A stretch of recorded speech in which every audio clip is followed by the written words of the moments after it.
예, 하나님 말씀을 보겠습니다. 하나님 말씀은 구약 성경 시편 25편 8절에서 15절 말씀입니다. 구약 성경 시편 25편 8절에서 15절 말씀을 교독하도록 하겠습니다. 여호와는 선하시고 정직하시니 그러므로 그의 도로 죄인들을 교훈하시리로다. 온유한 자를 정의로 지도하시며 온유한 자에게 기도를 가르치시리로다. 여호와의 모든 길은 그의 언약과 증거를 지키는 자에게 인자와 진리로다. 여호와여 나의 죄악 증거니 주의 이름으로 사하소서. 사하소서. 여호와를 경외하는 자 누구냐? 그가 택할 길을 그에게 가르치시리로다. 그의 영혼은 편하게 살고 그의 자손은 땅에 상속하리로다. 여호와의 친밀하심이 그를 경외하는 자에게 있으며 그의 언약을 그들에게 보이시리로다. 내 눈이 항상 여호와를 바라보는 내 발을 그물에서 벗어나게 하실 거미로다. 아멘. 아멘. 종교를 가지고 있는 사람들에게 왜 종교를 가지고 있냐라고 이렇게 물으면 여러 가지 답변이 있을 것입니다.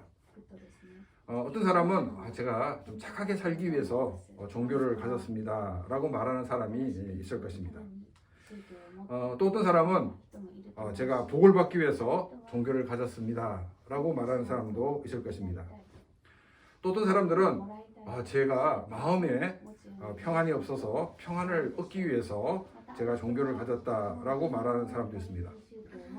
또 어떤 사람들은 제가 죽음 이후에 정말 어떻게 될지 모르기 때문에 그 내세를 위해서 종교를 가졌다라고 말하는 사람도 있을 것입니다. 그러면 우리 기독교 안에서 만약 묻는다면 어떤 대답이 나오겠습니까? 아마도 지금 방금 말했던 많은 그 종교를 가지고 있던 사람들이 말하고 있는 것과 거의 비슷한 말을 하지 않을까 생각이 듭니다. 그런데 이런 대답들은 기독교를 선택하는 이유가 될지는 몰라도 이 기독교를 우리가 믿고 있는 목적과는 전혀 상관이 없다는 것입니다. 지금 많은 종교인들이 말하고 있는 그것은 사실 부수적으로 따라오는 것이라는 것입니다. 그래서 이 신앙을 가진 이 근본적인 목적이 아니라는 것입니다. 기독교의 신앙은 무엇이냐면 바로 이 하나님과 동행하는 삶을 사는 것입니다. 자, 우리가 하나님과 동행하는 삶을 살기 위해서는 어떻게 해야 될까요? 우리가 죄에서 구원을 받아야 합니다. 그래서 하나님께서는 우리 인간이 가지고 있는 죄 문제를 해결하시기 위해서 삼위일체 하나님이신 제2위신 예수 그리스도를 인간으로 이 땅에 오시게 하셨습니다. 그리고 우리를 대신하여 우리의 죄를 지시고 십자가에서 죽으시고 사흘 만에 부활하셨습니다. 이 예수님을 믿음으로 죄에서 구원을 받아 하나님의 자녀가 되는 것입니다. 또 하나님의 자녀에게는 성부 하나님이 보내시는 성령 하나님이 거하고 계십니다. 그래서 하나님의 자녀를 하나님의 자녀답게 변화시켜 나가시고 또한 성장시키시고 계시다는 것입니다. 우리가 종교를 가진 것은 또한 기독교를 믿는 것은 단순한 도덕적인 삶이 아닙니다. 우리가 도덕적인 삶이라고 하면 그러면 우리의 근본적인 우리의 마음이 변화되는 것이 아니라 우리의 행동과 우리의 태도의 변화를 말하고 있습니다. 그러나 성령 하나님이 거하시는 사람은 마음으로부터 변화가 일어납니다. 이전에는 죄를 즐겼다 그러면 성령 하나님이 거하신 이후로는 죄를 지으면 이 양심의 가책을 느끼고 점점 죄에서 멀어지는 삶을 살게 되는 것입니다. 하나님께서는 우리가 이 땅에 살아가는 데 필요한 모든 것을 또한 때를 따라 채워주십니다. 하나님과 동행하는 삶을 살게 하기 위해서 우리로 하여금 또한 위기를 통과하게 하신다는 것입니다. 지난주 말씀을 통해서 크리스찬들은 위기를 만났을 때 기도해야 된다라고 말씀을 드렸습니다. 하나님이 우리에게 위기를 주시고 또 기도하게 하시는 것은 우리가 지금 당면한 이 문제를 해결하기 위해서가 아니고 이 위기를 통해 위기 너머에 계시는 하나님을 보라는 것입니다. 우리가 문제를 해결하는 데 급급하기 때문에 기도에도 하나님을 만나지 못하고 우리의 믿음은 성숙한 믿음이 되지 못하고 있는 것입니다. 기도를 하면서 과연 이 문제가 해결될까 불안한 마음이 밀려올 때도 있습니다. 이 불안에서 확신으로 바뀔 수 있는 것은 우리가 아주 막 큰 목소리를 기도한다고 우리의 그 불안이 확신으로 바뀌는 것이 아닙니다. 또 기도 시간을 많이 느린다고 또한 바뀌는 것도 아닙니다. 물론 이제 우리의 마음속으로는 우리가 기도할 때 기도하는 동안 정말 하나님 응답해 주실 거야 라는 그런 확신이 들 수가 있습니다. 근데 기도를 마치고 일어나는 순간 다시금 불안이 밀려오게 된다는 것입니다. 우리는 기도하면서 성경을 읽어야 합니다. 성경을 읽을 때 이 불안이 확신으로 바뀌게 됩니다. 우리는 하나님의 말씀을 붙들고 기도하는 가운데 또한 자신의 약점을 발견하게 됩니다. 자신이 발견한 이 약점은 자신이 짓고 있는 죄일 수가 있습니다. 또한 자신의 성격일 수가 있습니다. 또 자신의 습관일 수가 있습니다. 그러나 이 어떤 약점이든지 그 약점을 발견한 그 자체가 이제 성숙한 크리스찬이 될 수가 있다는 것입니다. 왜냐하면 이 약점을 가지고 하나님 앞에 가지고 나오기만 하면은 하나님은 이 약점을 장점으로 변화시켜 주시기 때문입니다. 우리가 기도하는 가운데 성경을 읽으면 불안에서 확신으로 바뀔 수 있다는 것은 성경에 기록된 하나님을 만나고 그 하나님이 어떤 하나님인지 알고 믿게 되기 때문입니다. 자신의 약점을 발견할 수 있는 것도 절대 선이신 하나님을 만나게 되기 때문입니다. 우리의 문제가 해결되지 않는 근본적인 것은 바로 성경에 기록된 하나님을 만나지 못했기 때문입니다. 그래서 이 다람쥐가 쳇바퀴를 도는 것처럼 문제를 만나고 또 문제의 문제를 만나고 또 문제의 문제를 만나게 되는 것입니다. 오늘 말씀은 기도 가운데 말씀을 묵상하면서 만난 하나님이 어떤 분인가를 다윗은 고백하고 있습니다. 우리도 오늘 이 시간 다윗이 만난 그 하나님을 만나는 시간이 되시기 바랍니다. 그래서 우리의 본질적인 문제가 해결되어지고 믿음으로 한 걸음 한 걸음 더 나아가 하나님과 동행하는 그런 삶이 되시기를 바랍니다. 8절 말씀입니다.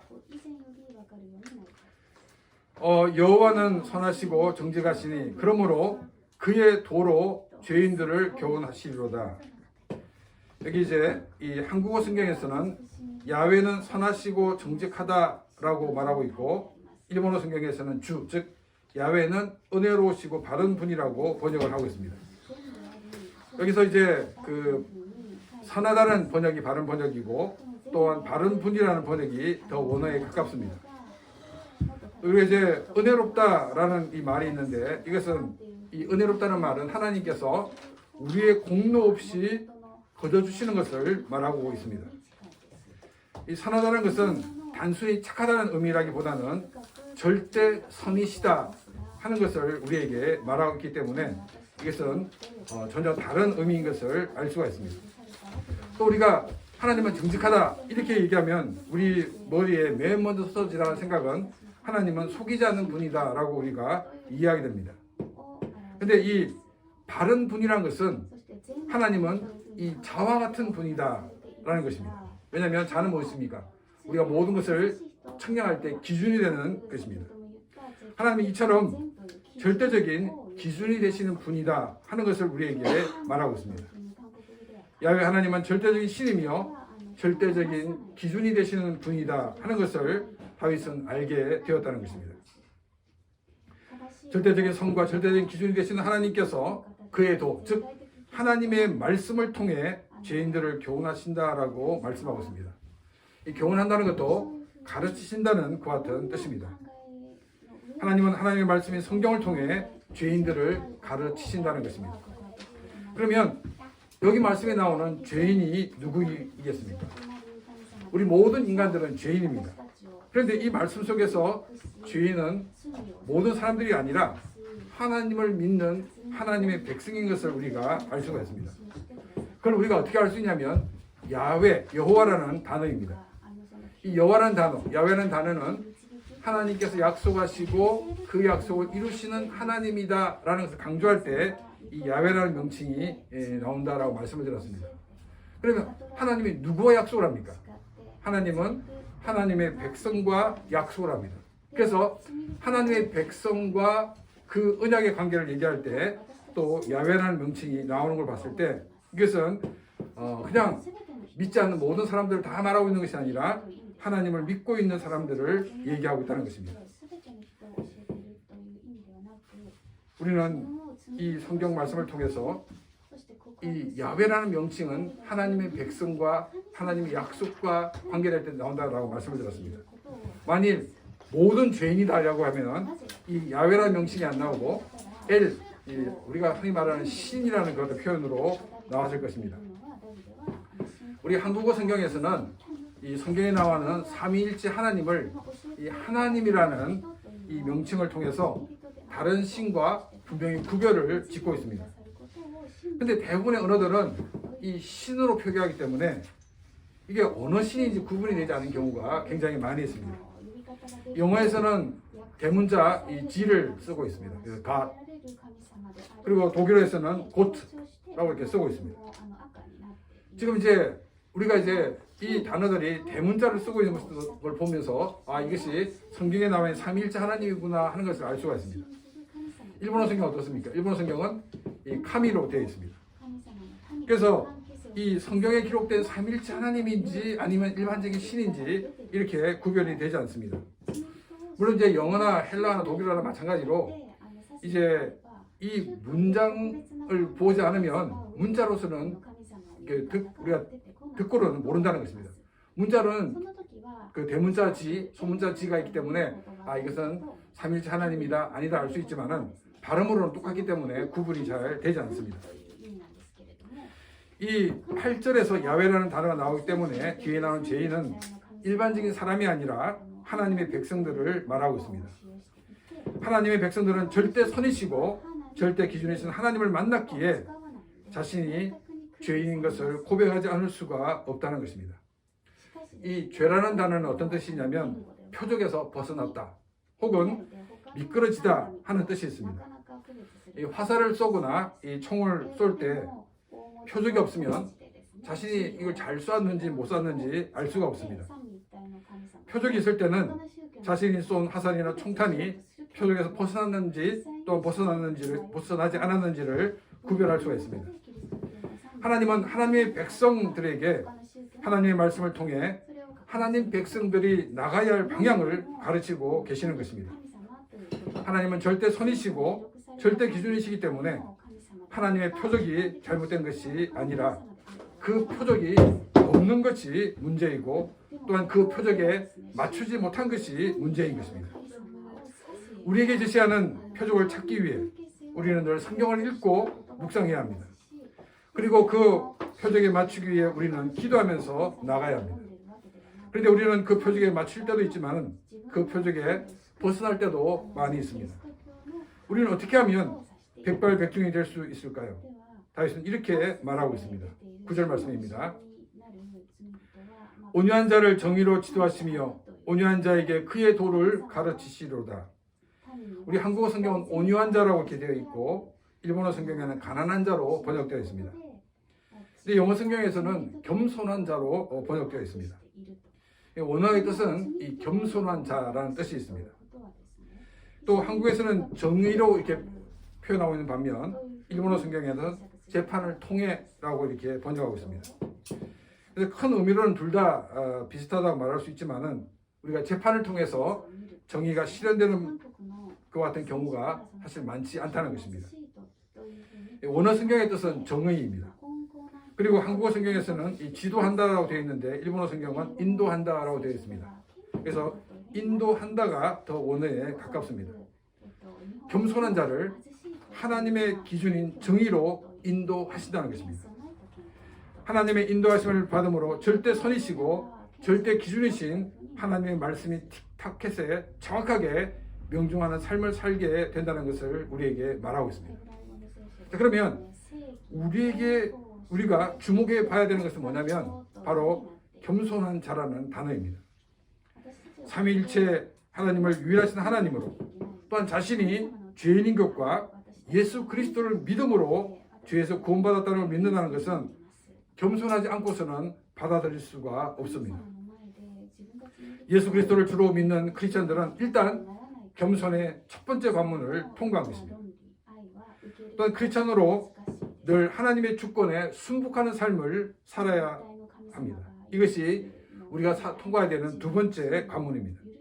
근데 이 두 번째 관문은 첫 번째 관문은 한 번 통과함으로 끝났지만은 두 번째 통과하는 그 관문은 매일매일 순간순간 통과해야 하는 관문입니다. 하나님의 뜻보다도 내 자신이 앞선다 그러면 그건 결코 겸손한 삶이 아닌 것입니다. 우리 자신을 하나님 앞에서 순간순간 낮추는 삶을 살아야 됩니다. 또 우리가 세 번째 통과해야 되는 또한 겸손의 관문이 있습니다. 그것은 사람과의 관계에 있습니다. 성경은 우리에게 각각 다른 사람을 나보다 낮게 여기라고 말하고 있습니다. 지식을 보고 사람을 평가하지 말라는 것입니다. 그 사람이 가지고 있는 재력으로 평가하지 말라는 것입니다. 그 사람이 가지고 있는 권력이나 사회적인 신분을 가지고 평가하지 말라는 것입니다. 우리는 인간이라는 존재만으로도 그 사람이 배우지 못한 사람이라 할지라도 또한 가난하여서 도움이 필요한 사람이라 할지라도 우리는 그 사람을 나보다 낮게 여기는 겸손한 삶을 살아야 됩니다.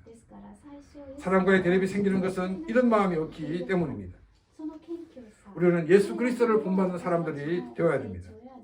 우리는 하나님 앞에서만이 아니라 사람들 앞에서도 겸손한 삶을 사는 그런 크리스찬의 삶이 되기를 바랍니다. 이처럼 자기를 낮추는 겸손한 사람에게 하나님의 도를 가르칠 것이다 라고 말씀하고 있습니다. 내가 하나님의 말씀을 깨닫지 못하고 은혜를 받고 있지 못하다면 나에게 겸손한 마음이 없다는 증거입니다.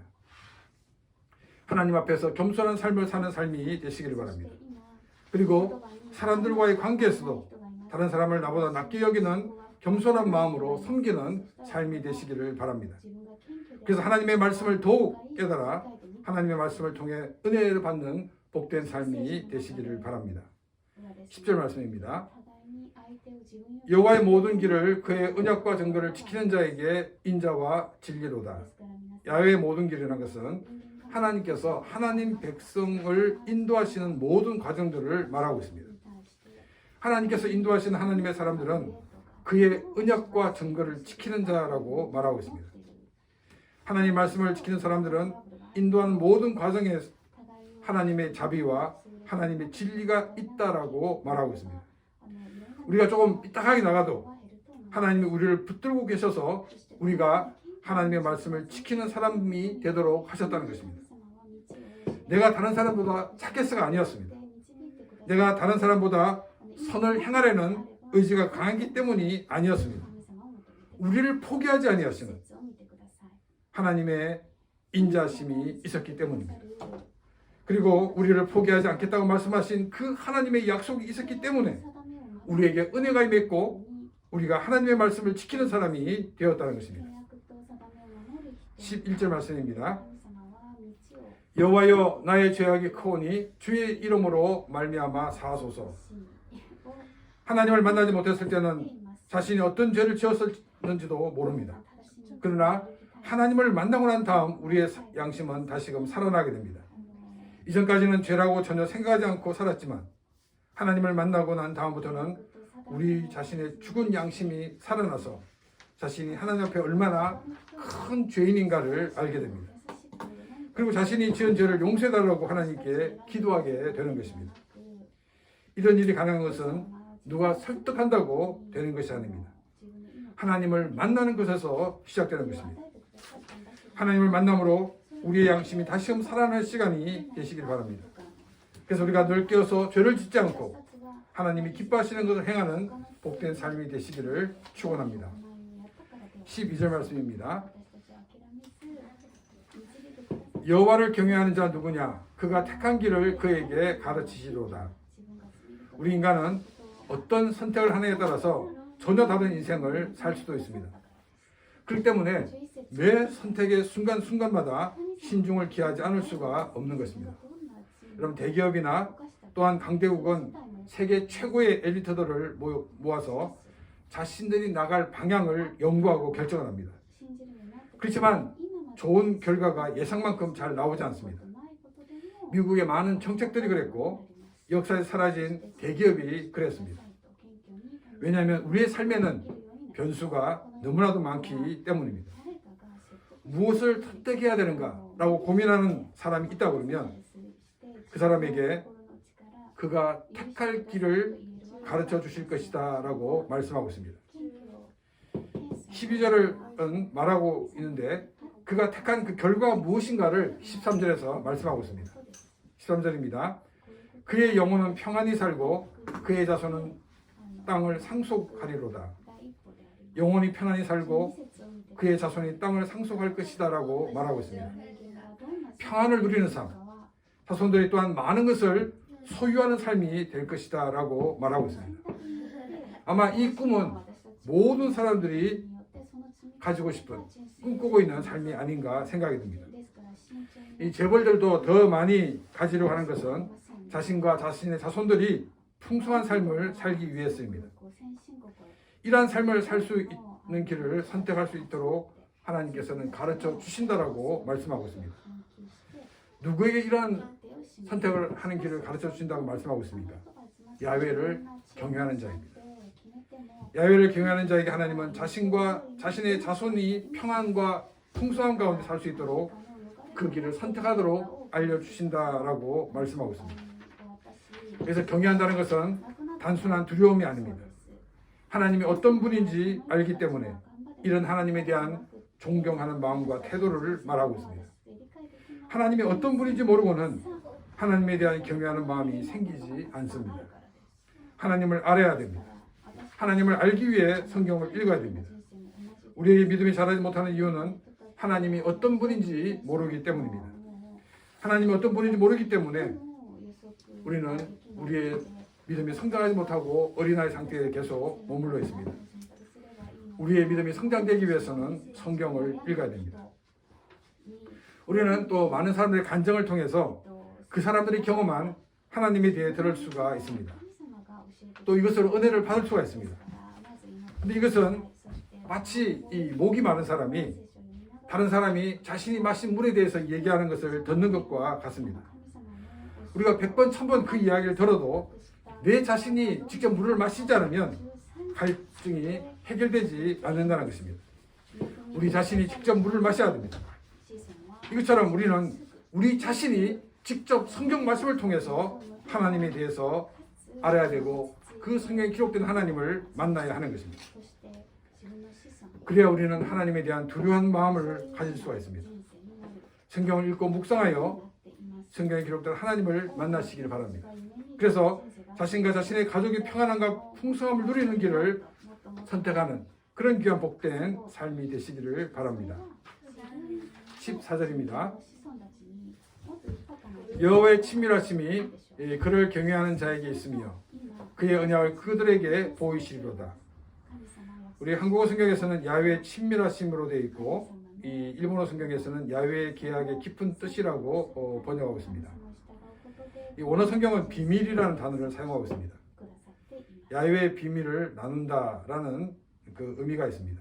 이것은 어떤 의미가 있냐면 바로 이 한국이 번역한 것처럼 이 친밀함과 같은 뜻이 있기 때문에 한국은 그렇게 번역하지 않나 볼 수 있고 또 사람이 그 잘 알 수 없는 하나님의 언약의 그 의미라는 그런 뜻에서 이 일본어 성경은 깊은 뜻이라고 번역하지 않았나 생각이 듭니다. 비밀이 그를 경외하는 자에게 있다는 것은 하나님과 비밀을 공유하는 관계가 되었다 하는 것을 말하고 있습니다. 이 말은 무슨 말입니까? 하나님과 단순한 사이가 아니라는 것입니다. 그리고 이것은 하나님과 모든 것을 공유하는 사이가 되었다는 것을 말하고 있습니다. 하나님과 공유하는 관계가 되었다는 것은 바로 하나님으로부터 엄청난 특권을 받고 있는 것을 우리에게 말하고 있습니다.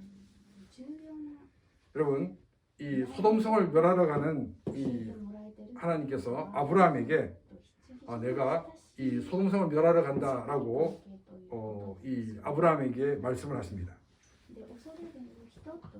하나님은 아브라함과 모든 것을 공유하는 관계이기 때문입니다. 또 공유한다는 것은 이 한쪽 일방적으로 하는 것이 아니라 상호적인 것입니다. 이 소돔성을 멸하러 간다라고 얘기했을 때 아브라함은 하나님, 소돔에 의인 50명이 있는데 그 50을 두고 하나님은 소돔성을 멸망시키겠습니까? 라고 말씀을 드렸습니다. 이 말씀은 하나님, 의인 50이 있으면 소돔성을 멸망시키지 말아 주십시오라고 간청을 하고 있는 것입니다. 이때 하나님께서는 흔쾌히 그래, 소돔에 50이 있으면 내가 소돔을 멸망하지 않겠다라고 말씀을 하셨습니다. 다시금 이제 아브라함이 얘기합니다. 하나님, 이 50명 중에서 5명이 부족한 45명일 경우에 5명이 부족해서 소돔성이 멸망해서는 되겠습니까? 이렇게 이야기를 하였습니다.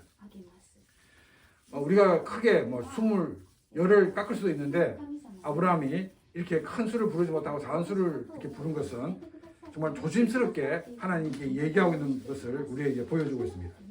이렇게 건방을 떨면서 말하고 있지 않다는 것입니다. 근데 하나님은 흔쾌히 그래, 45명이 있으면 내가 소돔을 멸망하지 않겠다라고 말씀하셨습니다. 이제 아브라함은 또 5명을 줄입니다. 40명은 어떻습니까? 또 줄입니다. 30명이 어떻습니까? 20명, 10명까지 이 이야기를 하였습니다. 그런데 하나님께서는 아브라함이 얘기한 그 모든 것을 그대로 받아주셨다는 것입니다. 이것이 하나님의 비밀을 공유한 자의 특징입니다. 하나님께서 일방적으로 모든 것을 밀고 나가는 것이 아니라 함께 그 이야기를 듣고 하나님이 행하시는 그 일에 하나님의 뜻을 이루어 나가신다는 것입니다. 이것이 얼마나 큰 특권인가를 우리는 알 수가 있습니다. 그렇기 때문에 기도라는 것은 하나님으로부터 엄청난 특권을 가지고 있다는 것입니다. 그에 대해서 예수님은 이렇게 말씀하셨습니다. 마태복음 18장 18절입니다. 진실로 너희에게 이르노니 무엇이든지 너희가 땅에서 매면 하늘에서 매일 것이요 무엇이든지 땅에서도 풀면 하늘에서도 풀리리라. 우리가 땅에서 매면 하늘에서 풀리고 하늘에서 매이고 땅에서 풀면 하늘에서도 풀린다고 말씀하셨습니다. 이것이 바로 기도의 힘입니다. 누구에게 이런 기도의 힘을 주신다고 말씀하고 있습니까? 여호와를 경외하는 자, 하나님을 경외하는 자에게 이런 능력을 주신다라고 말씀을 하고 계십니다. 우리는 하나님을 경외하는 자가 되시기를 바랍니다. 그래서 이런 특권을 가지고 하나님 앞에 기도하는 복된 삶이 되시기를 바랍니다. 15절입니다. 내 눈이 항상 여호와를 바라보면 내 발을 그 물에서 벗어나게 하실 것입니다. 하나님은 최고의 선이시며 최고의 기준이 되시는 분이십니다. 그리고 겸손한 자에게 오셔서 하나님의 말씀과 하나님께서 어떻게 행하실지를 가르쳐 주시는 하나님이신 것을 다윗은 알게 되었습니다. 우리가 하나님의 말씀 가운데 살 수 있는 것은 자신이 다른 사람보다 착하거나 능력이 뛰어나서가 아니라 하나님이 우리에게 은혜를 주시고 또한 하나님께서 우리를 구원하시고 우리를 인도하시겠다는 그 약속의 말씀이 있기 때문입니다. 우리는 이런 하나님을 만나게 될 때 자신의 연약과 부족을 고백할 수밖에 없다는 것입니다. 또 하나님을 경외하는 자에게 하나님은 자신과 자신의 후손들에게 평안과 풍성한 길을 선택할 수 있도록 하신다라고 말씀하셨습니다. 또 하나님은 이 하나님을 경외하는 자와 모든 것을 공유하고 계십니다. 그렇기 때문에 자기의 눈을 하나님만을 바라볼 수밖에 없다는 것입니다. 말씀해 보니까 자신의 발밑에는 건물이 있습니다. 언제 그 그물에 걸려서 넘어질지 모릅니다. 그럼 우리의 눈이 어디로 향해야 될까요? 우리의 눈이 아마 발로 향해야 될 것입니다. 근데 다윗은 정말 자기 발밑에 그물이 있어도 그 그물에 걸리지 않기 위해서 발을 바라보는 것이 아니라 하나님을 바라보고 있다라고 말하고 있습니다. 하나님을 바라본다는 것은 하나님만을 신뢰하고 나간다는 것입니다. 그런데 하나님만을 바라보고 나갈 때 발밑에 있던 모든 건물이 일순간에 없어졌다라고 다윗은 이야기를 하고 있습니다. 이것이 하나님의 놀라운 역사입니다. 우리가 문제를 만나게 될 때, 우리가 또한 위기를 만나게 될 때, 이 문제를 해결하기 위해서, 이 위기를 우리가 극복하기 위해서만 노력한다고 그러면 우리는 그 문제가 해결되지 않습니다. 우리는 이 위기와 이 문제에 넘어 계신 하나님을 만나야 됩니다. 그 하나님을 만나게 될 때 우리의 근본적인 문제가 해결된다는 것입니다. 우리 눈앞에 보이는 문제가 해결되고 넘어가면 또 다음에 또 다른 문제가 있습니다. 아마도 우리가 죽을 때까지 문제가 끊이지 않고 생길 것입니다. 그러나 우리가 위기에 넘어 있는, 문제에 넘어 계신 하나님을 바라볼 때 우리를 넘어뜨리게 하고 우리가 나가는 길을 막는 그 모든 것들이 한순간에 사라지게 된다는 것입니다. 위기의 본질적인 문제가 사라지게 되는 것입니다. 내 눈이 항상 여호와를 바라본다는 것은 하나님을 신뢰하는 것이라고 말씀을 드렸습니다. 우리가 문제만 해결하려고 한다 그러면 우리는 끊임없이 문제를 만나 또 문제를 만나게 될 것입니다. 그러나 우리가 이 문제를 통해서 기도하면서 하나님을 만나게 되면 우리의 발목을 잡고 있던 모든 문제가 사라지고 마는 것입니다. 성경에 기록된 하나님을 만나고 그 하나님과 동행하는 삶이 되시기를 바랍니다. 그래서 하나님과 비밀을 공유한 자로서의 삶을 사는 복된 삶이 되시기를 바랍니다. 그리고 오직 하나님만을 신뢰함으로 우리의 발목을 잡는 모든 문제가 사라지는 그런 복된 삶이 되시기를 바랍니다. 바로 이러한 삶이 하나님과 동행하는 삶인 것입니다.